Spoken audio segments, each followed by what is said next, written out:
इस श्राप की वजह से माता सीता को नहीं छू पाया था।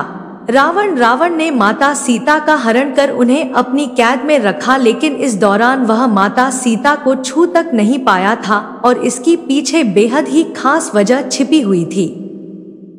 आप में से अधिकतर लोगों ने रामायण पढ़ी भी होगी और सुनी भी होगी। रामायण की कहानी में भगवान श्री राम के साथ ही रावण का भी मुख्य किरदार रहा है। जब भगवान राम अपने भाई लक्ष्मण और पत्नी सीता के साथ 14 वर्ष के वनवास पर गए तो रावण ने छल से माता सीता का हरण कर लिया था।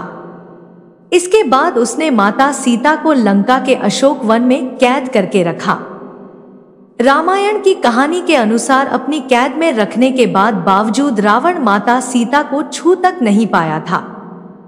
यह बात तो सभी जानते हैं, लेकिन क्या आपको पता है कि ऐसी क्या वजह है जिसके कारण रावण माता सीता को नहीं छू पाया? माता सीता को नहीं छू पाया था रावण असुर होने के साथ ही सभी वेदों का ज्ञाता, विद्वान और बलशाली थी, लेकिन उसे अपने ज्ञान का इतना घमंड हो गया था कि उसने माता सीता का हरण करने जैसा पाप कर दिया, जिसकी वजह से राम और रावण के बीच घमासान युद्ध भी हुआ था।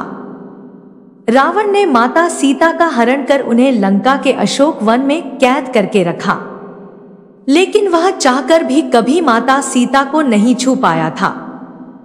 ऐसा माना जाता है कि रावण को यह श्राप था कि वो कभी भी किसी पराई महिला को नहीं छू पाएगा। आइए जानते हैं कब और किसने दिया था रावण को यह श्राप। उत्तरकांड में है इस श्राप का जिक्र वाल्मीकि रामायण के उत्तरकांड में अध्याय 26 और श्लोक 39 में रावण को मिले इस श्राप का जिक्र किया गया है। कहानी के अनुसार एक बार रावण ने भगवान शिव को प्रसन्न करने के लिए घोर तपस्या की थी। भगवान शिव ने रावण की तपस्या से प्रसन्न होकर उसके दर्शन दिए और वरदान मांगने को कहा।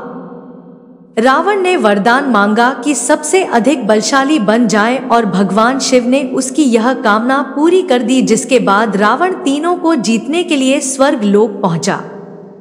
वहां जाकर अपने भाई कुबेर के शहर अलाका में जाकर विश्राम करने लगा। नलकुबेर ने रावण को दिया था श्राप। एक दिन स्वर्ग की अप्सरा रंभा अपने होने वाले पति नलकुबेर से मिलने जा रही थी, तभी रास्ते में उसे रावण मिल गया। रंभा की खूबसूरती देखकर रावण उस पर मोहित हो गया और रंभा के साथ दुराचार करने की कोशिश करने लगा। रंभा ने रावण से कहा कि वह उसके भाई कुबेर के बेटे नलकुबेर की होने वाली पत्नी है और इस नाते उसकी पुत्रवधू के समान है। बावजूद इसके रावण ने रंभा के साथ दुराचार किया। जब यह बात नलकुबेर को पता चली तो उसने रावण को श्राप दिया कि अगर उसने किसी स्त्री की इच्छा के बिना उसे स्पर्श भी किया तो उसके मस्तक के 100 टुकड़े हो जाएंगे। इसी श्राप की वजह से रावण माता सीता को हाथ नहीं लगाया पाया था।